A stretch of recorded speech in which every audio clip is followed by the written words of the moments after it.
changing the TOS and turning games into spyware, and then offering accuracy. The spyware label is largely mods are bannable offenses. It's scummier than EA.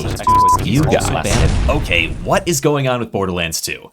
I mean, really, there's review bombing, something about spyware, an EULA change, and argument online swinging heavily one way and the other.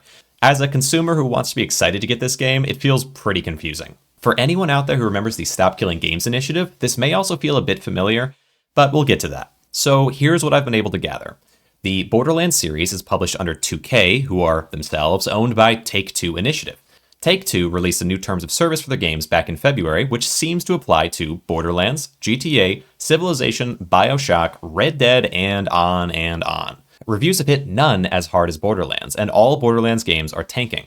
The primary issue reviewers focus on is the privacy policy, specifically the requirement for and storage of personal information, including your email address, phone number, IP address, age, gender, credit and debit card information, shipping address, precise location, and lastly, the potential vagueness of some of these categories, opening up room for more invasive data gathering.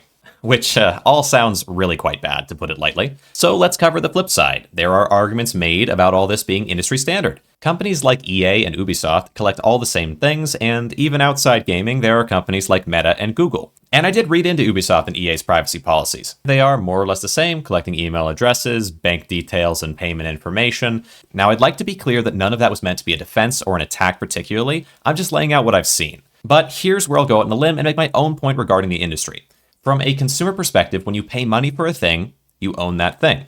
However, in reality, game publishers hold on to the right to remove your ability to play the games you've paid for. To put it simply, that is the issue that Stop Killing Games is seeking to address.